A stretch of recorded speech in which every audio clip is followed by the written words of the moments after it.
to today's sessions. Today, I'm very excited to welcome the whole team from Curry College, located in Boston, Massachusetts. Today we're going to talk a lot of information about OPT, CPT, Day One CPT, a lot of the things you guys are curious about.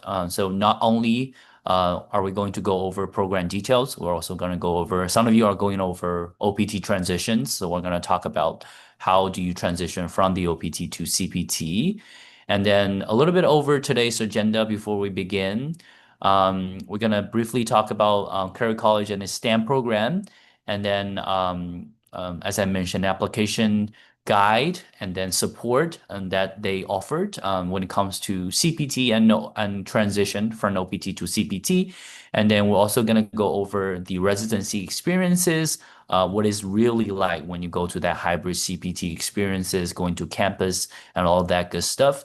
We're also going to have a live Q&A with our lovely team from Curry College to answer all of your questions if it's going to be with OPT, transition, day one CPT, coming to campus, curriculums, every question. So if you come in with a question, definitely put that into the Q&A box.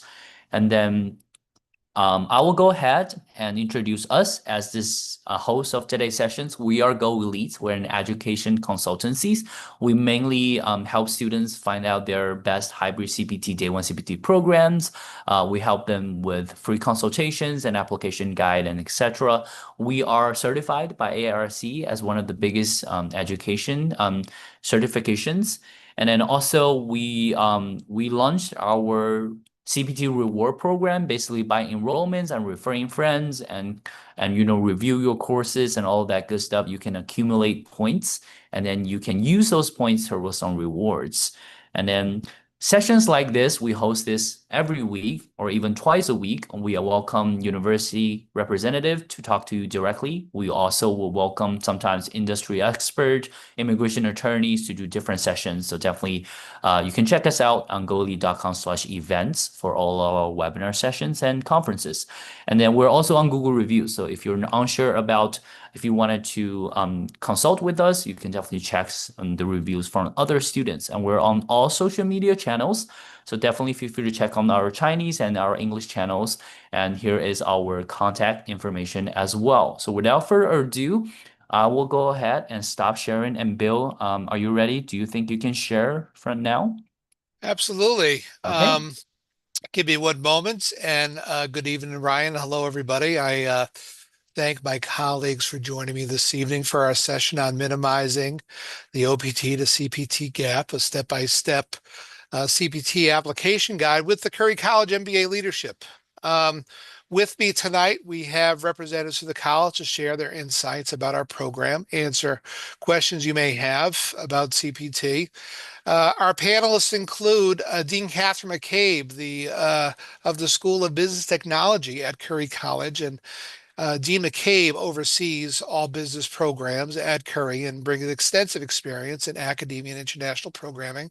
Thanks for joining us tonight, Catherine, as well as Professor Tony Fabrizio, the director of the MBA program. Professor Fabrizio is responsible for curriculum development and ensuring our program meets the highest standards of quality and relevance in today's business environment. Finally, we have Mr. George Schwartz, the PDSO and Director of International Student Services at Curry College. He's an invaluable member of our team who will be answering all your questions about the F1 process as well as CPT throughout the Curry MBA program. And then finally, thank you for joining us to Ms. Nancy McCann, our Associate Director of Graduate Enrollment. She's somebody else that you'll be seeing throughout the application process and really invaluable insofar as being our first point of contact. So a little bit before we start, insofar as Milton, Massachusetts is literally just about 100 yards away from the Boston city limits. We're America's safest college town, as named several years in a row by research.com. We're on a beautiful 130 wooded acre campus, having been founded in 1879 as a school of communications, our first chancellor being Alexander Graham Bell. So we have a long, rich history in the applied arts in the Boston area, less than a mile from Blue Hills Reservation, and finally 7 miles, about 10 kilometers from downtown Boston. Very easy access from public transportation, which our students take full advantage of. A short shuttle bus or a 15-minute walk to the train, and you're in Boston in 2 stops. It's a pretty amazing place to go to and earn your MBA. I would like to start with Dee McCabe this evening, and would love for you to talk a little bit about your vision behind the Curry's MBA program and what distinguishes it from other MBA programs in the region. Thank you, Bill, and welcome everyone. This is an honor to get to share with you why we believe this is the choice for you for our STEM MBA program. We are uniquely positioned to take advantage of Boston, which is a city that offers the industries that we know, job opportunities, career development. And as Bill said, we're just minutes away. And we work very closely with industry. We have executive guest speakers, we have panels, we have all sorts of engaging ways to bring you to the city and the city to you. This is a cornerstone of our education. This is a cornerstone of our MBA. We look at this as very experiential. And the foundation for this is internship CPT. And we know that this is critical for you to be able to apply immediately in the workforce what you're learning in the classroom setting. Secondly, and probably I should have started with this, is our faculty.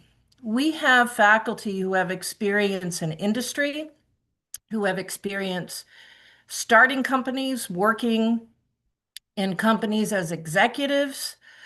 We have faculty who are current in research, doing the top quality research. So what we bring to you with our faculty is currency and what is happening in the world now, and how do we take that to you and make that connection. And I think third, and given that the School of Business and Technology, we're not a huge school. We're probably on the smaller side. We have capacity to do amazing things. We have a new data analytics lab coming online in just a couple of weeks. We have the facilities, we have the faculty, but we have personalized attention to help you navigate the process, help you navigate CPT, help you navigate your academic experience. And we're able to do this because we know that your experience, this experiential engagement, is so important. So our faculty, our staff, such as George and Nancy, they're here to help you navigate and be successful. So I So, think, Dee yes, go ahead. McCabe, why is it so important to be in Boston? It's a large country. Obviously, we all think New England is a great opportunity. On the slide, I sort of have an overview of Mhm, sort of why Boston, with 20,000 alumni in the region, with a 25-year-old MBA program, with many mhm. of our MBAs in top positions at companies around the region. Why is that important to have that kind of network? So, and for all the points you see up here on the screen, right? We're able to bridge this gap for you for where you are and where you want to be because of our connection to Boston and because we have a campus that is just feet away from the city. It allows us to build a strategic partnership with you and help you with your goals, your academic, your professional goals, and where you want to be and what you would like to do once you complete the program. Um, we don't wait until you complete the program. We start from day one. And having access to international students, international communities, other um, colleges and universities that may have events that are of interest. Um, Having so many organizations and companies that want to work with students, not only in CPT internships, but also consulting projects and in-class projects. So I think those are probably the highlights, Bill. Thank you. That was a great question. Yeah, Um, absolutely. Lastly, I think in thinking about sort of, our choice of sort of institution and being in this region, um, uh, why a small college? yeah. Why do I want to be in cohorts of 25 or 30 students in my MBA cohort? So, and I can speak from experience. I've been at larger institutions, and what I have found here is, our faculty know our students really well. And when our faculty get to know the students really well, they can provide access to the resources, to the network, to the connections in a way that you don't get necessarily sometimes in a bigger institution. Um, so I think that personalized attention, both in the classroom, working with the business community, and also with our excellent staff, they're able to pay attention to the needs of each of our students. Thank you for that. I appreciate that. And Mhm. let's meet one of our faculty members, Professor Fabrizio, the chair of the MBA program, who was actually part of the starting lineup 25 years ago as well. I like to emphasize the fact that he has been with it and seen all the changes. Sort of in the Boston area, Tony, having had a wonderful, a storied career, sort of in the Boston area and moving into the classroom. Why is Curry so important to you, first of all? Well, I did after about 20 something years in corporate finance. I gave it a try for 1 year. That was over 20 years ago. I've been at Curry College now. And I was part of the initiation of the MBA program back then. The community, the small classroom sizes, our ability to adapt and really the changing Boston environment. I still always saying that, but it's really evolved more in technology, biotech, and everything like that. But the college itself, I do enjoy the small classroom sizes. Our staff is a lot of business, technology experience, and academic experience as well. So tell us a little bit about this integration that you've created between the experiential learning as well as this course structure. Obviously, you've worked closely with your team of colleagues of faculty in order to design this, all of whom have some deep industry experience. Tell us a little bit about what you had in mind when coming up with this 10 course structure with the experiential component. Yeah, so we are the School of Business Technology is all about experiential learning from the undergrad all the way through the grad programs that we have. In building this, we wanted to integrate that internship experience, the experiential, which goes beyond just the internship into the program. So as you see, it's a 12 course, 2 year program. Classes run 8 weeks, so there's 2 sessions per term. Along with that, students there are, say, part-time CPT students earning a half a credit per session or 1 credit per term towards experiential. Full-time CPT students are earning a half credit per session or 1 credit per term. So if you're full-time, you can earn 6 credits of experiential. If you're part-time CPT, it's 3 credits. But there's more. You can also work with a consulting project and earn credits that way towards experiential, or if you want to do a thesis. So we built all that in. Again, as we know, it is a STEM program, so we're learning all sorts of tools along the way and applying that. But the course builds from the first class of org behavior, org theory, all the way through finance, accounting, marketing, technology, all the way through. Uh, Excellent. Thank you. And tell us about this weekend format insofar as this is an awful lot of classroom time, Tony, on yeah. Saturdays and Sundays once a month. And am I going to sit and listen to you for 8 hours straight? As wonderful as that would be, no. If you want to join us, you'd be happy on, we start on the 20th of January, and our first session comes that following weekend. But it's a series of we had speakers. I absolutely be lecturing for part of. We have speakers. We have case analysis built into that. There'll be group work and group presentations throughout the 2 days. You'll be meeting on the first weekend of the program and the fifth weekend of that. So in 8 weeks, we meet in the first and fifth week, Saturday and Sunday. In the meantime, there's things to do along the way, but it will not be 20 hours of me talking. It'll be very interactive. So, am I involved in a good deal of preparation before I go into the next weekend and I sort of see you in person again, or your colleagues, obviously, as we Yeah, go through this? there'll be some reading, some research, some prep. Yes, there will be along the way that we'll build up the readings through the lectures, but also some things you'll bring to class that we'll work on. So Great. we will be bringing some teamwork as well as individual work, and that kind of mirroring the real world. Right. Right. And sort of being in the Boston area and industry, Tony, is it, you're talking about speakers and sort of the kind of people that I might encounter in the MBA classroom at Curry College. What Uh, type of speaker? Or yeah, yeah. What types of speakers have you had in the past in the MBA cohorts? oh boy, we've had anything from entrepreneurs to current business owners.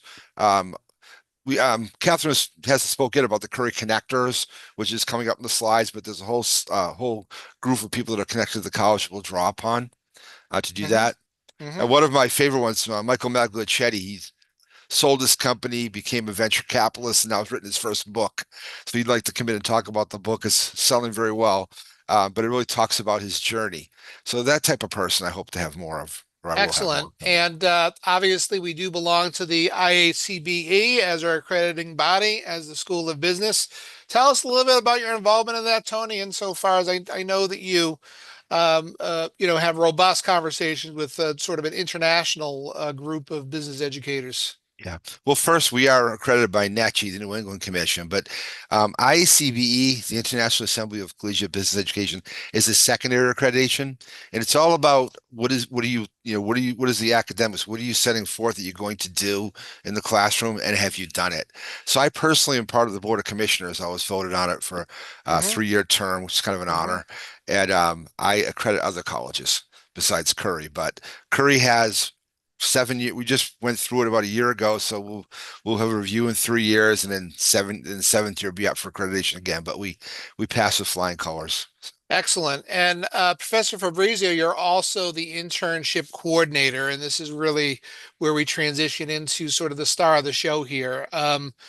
Being in the Boston area, sort of working with students in their internships, their CPT as well as transitioning into OPT. We're going to hear about the nuts and bolts of that in a moment with George, but tell us a little bit about the experience that both your undergraduate and your graduate students have been having in the Boston area in internships. Internships are a great path to full-time work, and Curry is a very strong proponent of that. We push it very hard for our students, but we've had them. I think you list some names later, but some major companies, as you can see, are Reebok and ESPN, a lot of the local sports teams, but also business. We've had people move into biotech companies, anything from an enterprise rental car, whether run a shop and training program, to an alcohol company that does sales training, to some of the bigger places you see here. But Absolutely. our goal Absolutely. is for 100%, but we're working that way.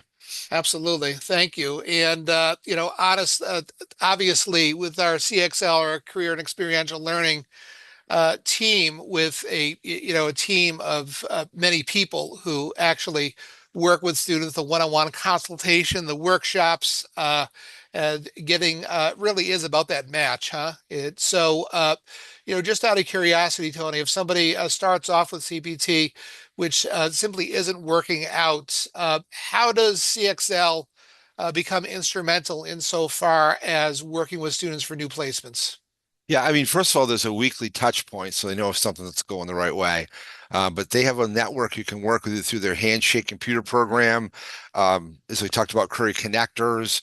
There's a vast array of contacts they can to get that student in the right job.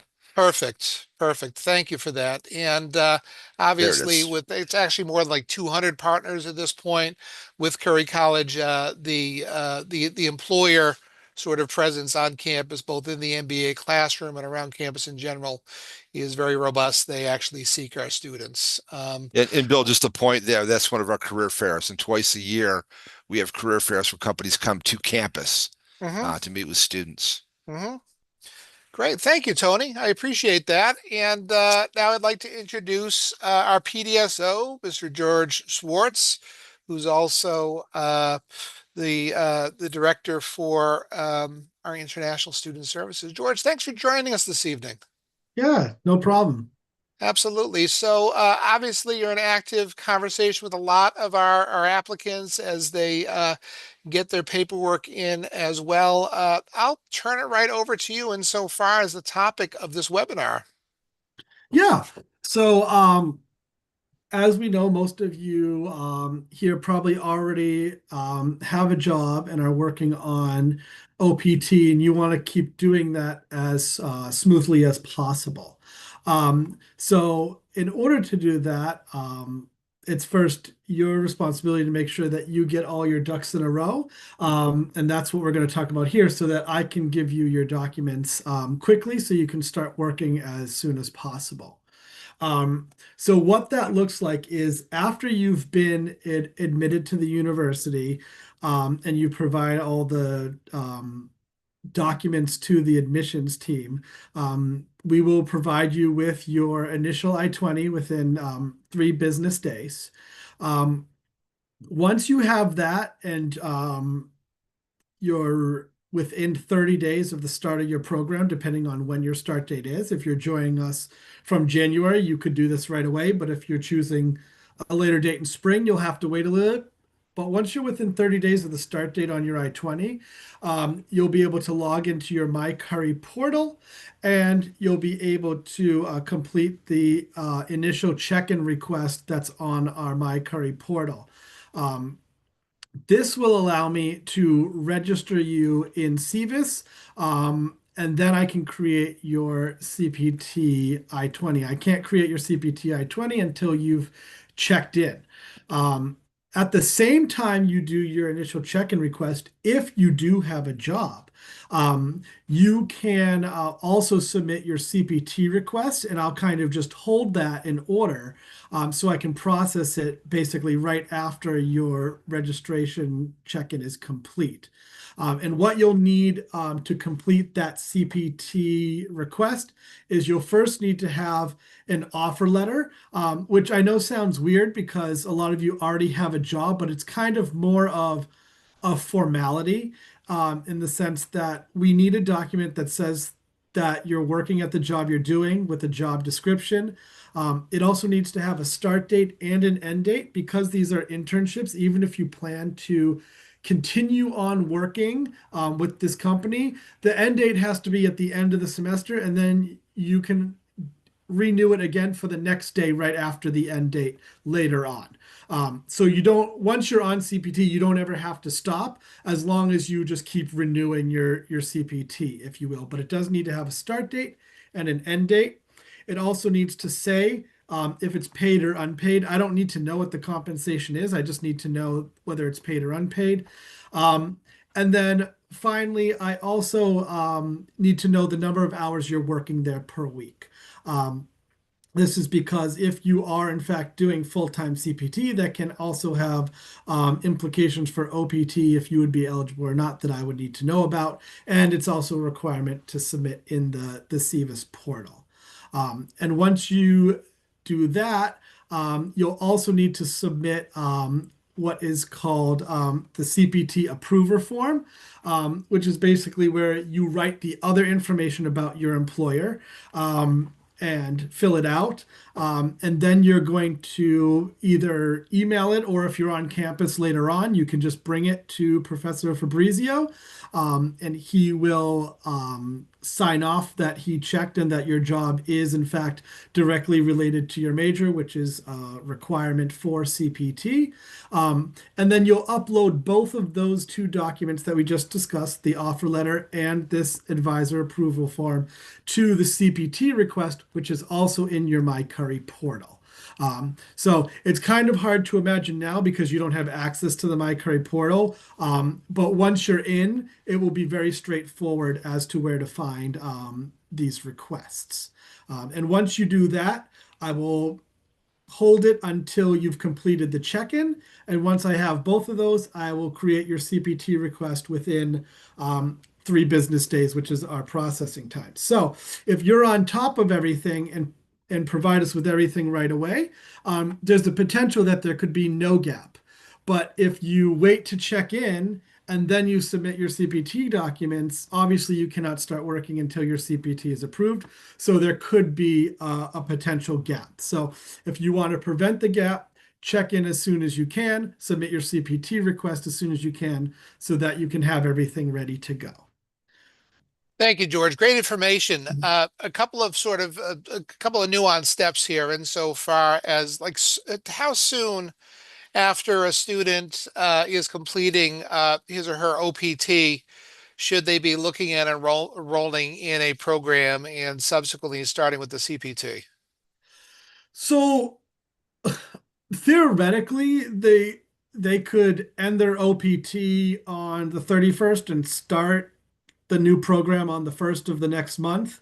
However, logistically, that's not realistic in the sense that we would need your school to send over your SEVIS record to us. Then we would need to create the new I-20. Then you would need to check in and submit the CPT request. So theoretically, there doesn't need to be any gap at all. It could be like a 0-second process. However, realistically, there does need to be some time in between. So I would plan myself, and if you're with an employer, I would plan for about a 1-week gap between the end of your OPT and the start of your CPT. But like I said, if you're really on top of things and you get everything into us, there's a potential that there could be no gap. Right. But it's really up to you guys whether you have that gap or not. But I Yeah, would plan for five and I five wanted to days. chime in a little bit. I think George bring up a very great point is this is a two-way process.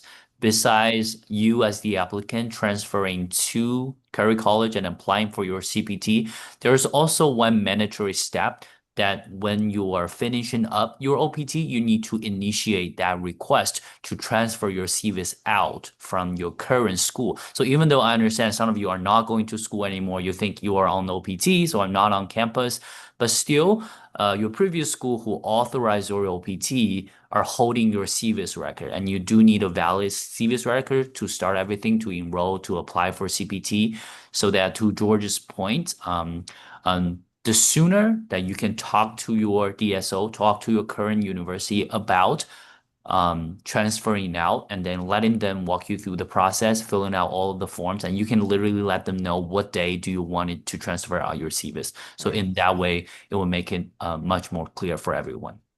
Yeah, that's a great point, Ryan. I think it's important to know that even if you're working on OPT now and your OPT goes until, for example, February 1st, if you know that you're going to start a program with Curry, you can tell your school that I want my SEVIS record transferred out February 1st, and then you get to maximize your work and then transfer it over to us, and then we can begin working on your stuff as soon as you've been transferred over. So you don't have to wait until you're done working to request that from your current school. You can do it Good. now for up to the end of your OPT grace period, which would be 60 days after your end date.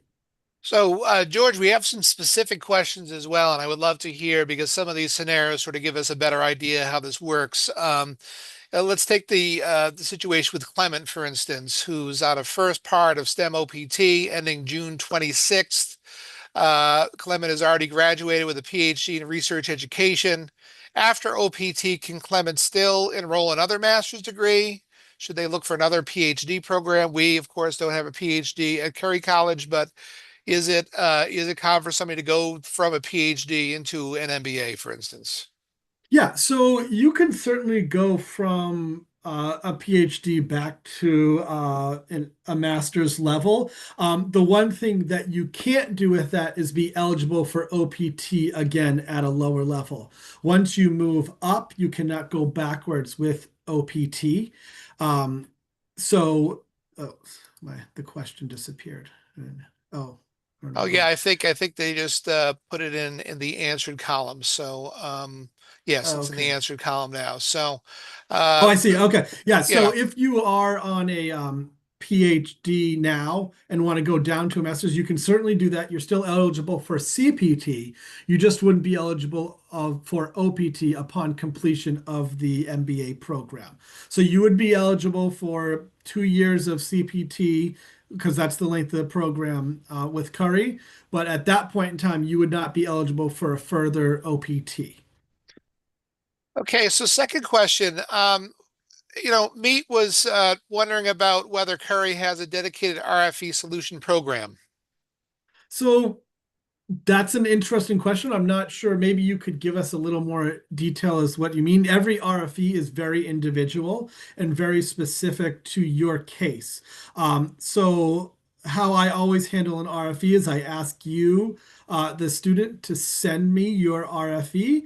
I will read it and I will provide you what I can provide for you and refer you to other people if they need to answer things. So, for example, if the RFE is asking about how this job is related to your major that you did on CPT, that's not a question that I can answer. So that question would go to Professor Fabrizio to answer, and or Dean McCabe, and I would walk them through how to give an answer, but I can't answer that question because I'm not an expert in that field.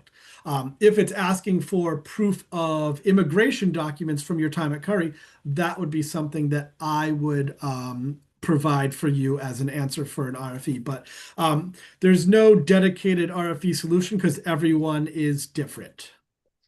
So Jerry's asking an interesting question about when your OPT is ending, sort of what should be the time frame and that you're applying for a new program for admission to a new program. Should it be weeks? Should it be months ahead of time? So, I mean, it's really kind of when you are ready. If you're not ending until 2027 and you want to use your whole OPT, um, then I would wait until you get closer to that timeline because plans can change and things like that.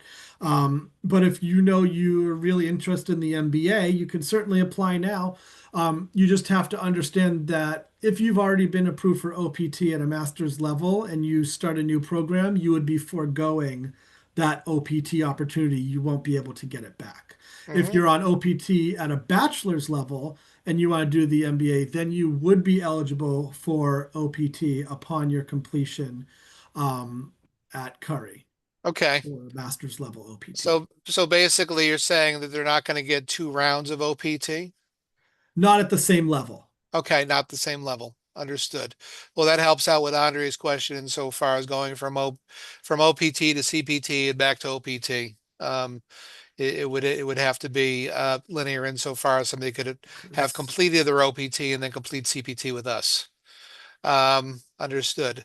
So, Tharuni, thank you for the question. Right, with the Master's in Business Analytics, we don't have a PhD program in that. Up to you insofar as doing our MBA in addition to what you've already done. Uh, so other person's asking about H-1B and currently being on H-1B, can somebody enroll in a program like Curry's going from H-1B and then continue working? So it could be possible. However, at Curry, it's not possible because you're changing status. You would need to hold your F1 status for one academic year before you can start on CPT, which would mean that you would need to complete either a full spring and summer, or a summer and fall, or a fall and spring before you would be eligible to start on any kind of off-campus work authorization. Sure. That's not to say that you can't do the program. You would just have to wait to begin your CPT opportunity until a little later. Sure. Now, can somebody at H-1B do the MBA program online with Curry College?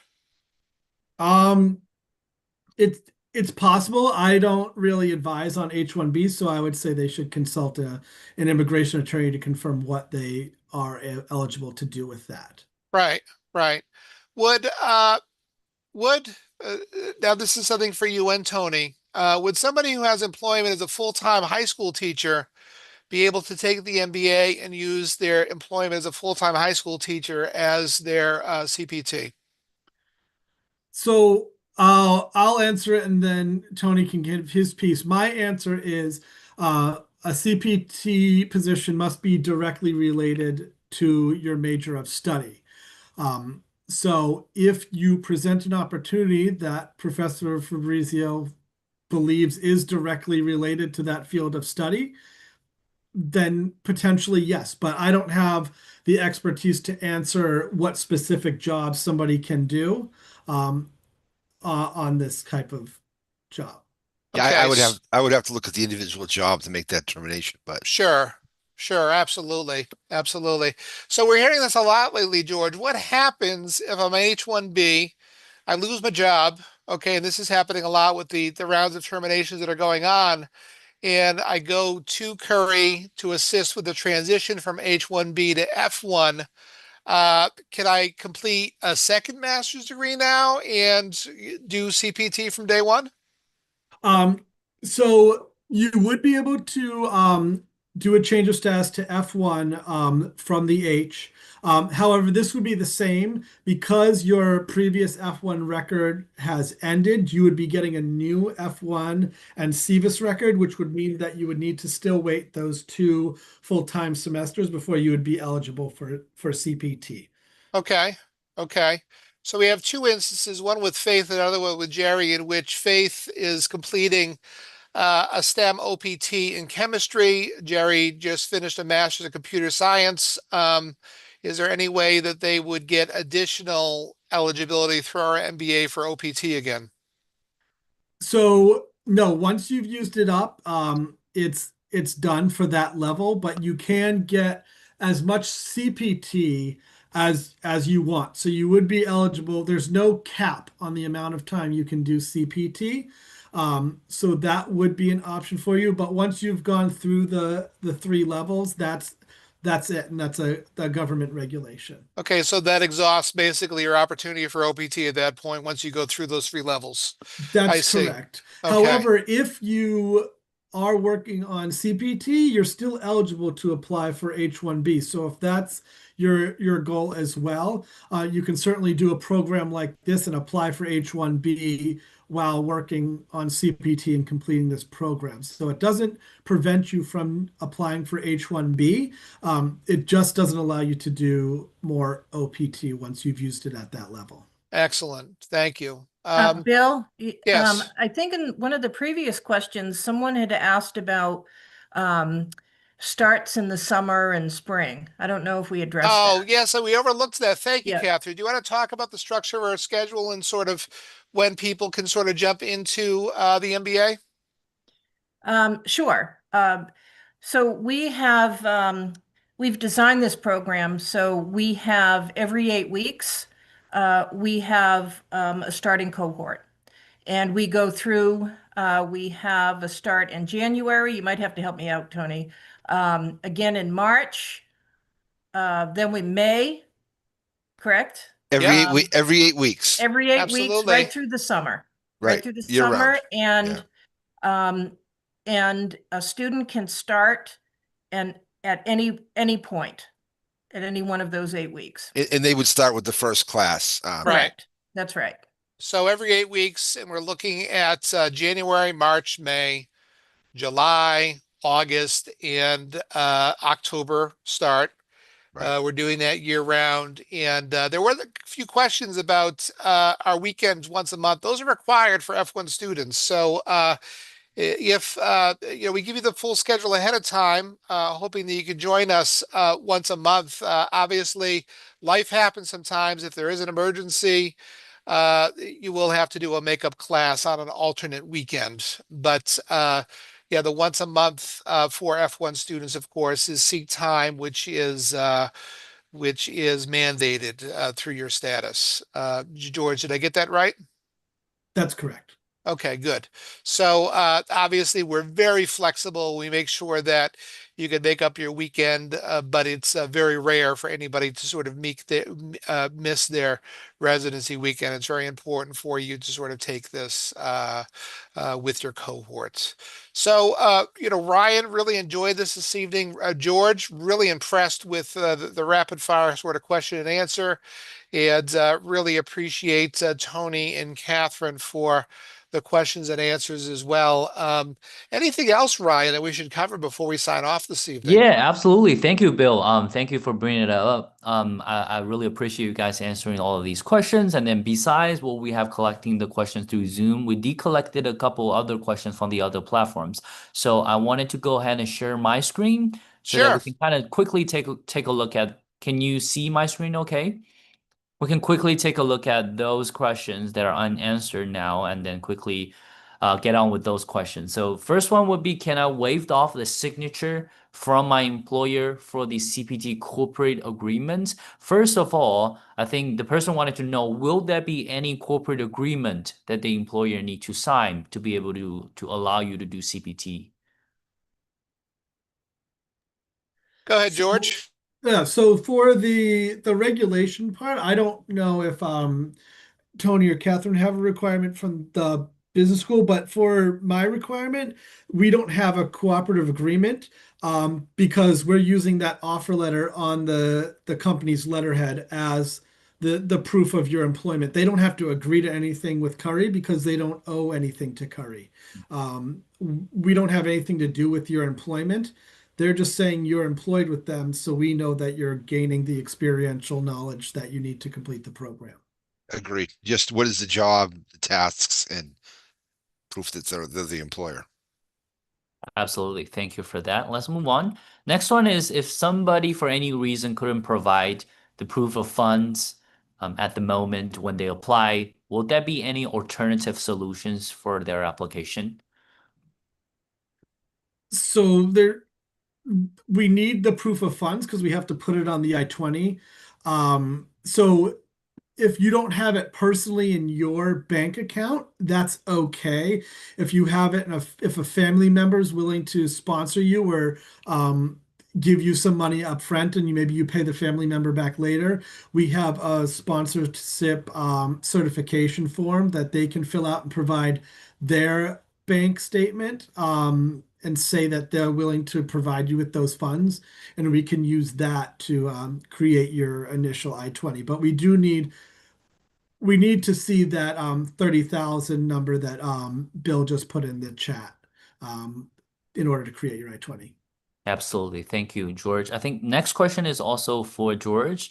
So this is also great questions. There's gap between semesters. So are we able to work on CPT between the semester gap? I think you touched on this before, but I think a lot of people are curious about this. Yeah, so CPT is meant to run through the semester, but we're able to be flexible in that, for example, if the semester ends May 20th and the next semester doesn't start till June 1st, I'll let you go take your CPT until May 31st and start the next one June 1st, because it's a continuing program and you're continuing that experiential learning. Um, so yes, the answer is yes. You don't need to have a gap in between once you've started the program. Now, that being said, if you don't fill out the second request for CPT on time, then I can't give you CPT. So you still need to keep up with your part of applying for CPT. But if you do, then there's no problem, and there doesn't need to be a gap. Mhm. Absolutely. Next question. This person wanted to know, do we need to stay on an unpaid leave or I can be on a paid time off during that transition? Because you mentioned something regarding, Mm. maybe taking a couple of days off. Yeah, Uh, so I only care about you physically working. So you can't be physically working during that time. So whether you're still technically employed with the company or using vacation days, that's fine. I just need to make sure you're not in the office or on your work computer at home doing work during that time period.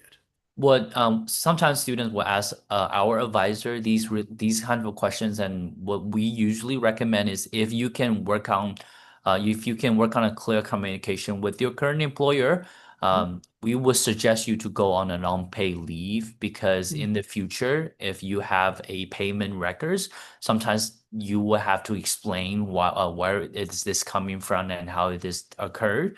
So I would think, from my personal opinion, if you can go on an unpaid leave, that would be in a better choice when you're doing these transition from OPT to CPT. Yeah, I mean, it doesn't, for me, regulations wise, I don't think it matters, but the point you make for future RFEs could be possible if you're planning to apply for H-1B later. There certainly could be questions about that. But regulations wise, I only care about whether you're physically working or not. So it's kind of up to you and the risk you want to take and whether you need the payment for those 5 days or not. Mhm. Absolutely. Thank you, George. I think final question for today. This person wanted to ask about travel internationally. If I wanted to travel for like a month, which is a significant amount of time, will I have any problem when I'm coming back from the CBP? I think that question definitely also needs some context behind it. Mhm. Let's assume that if the person is traveling during school time, Mhm. um, which I think is not advisable. But what do you think, George? So as long as you're not missing your in-person seat time, it's fine.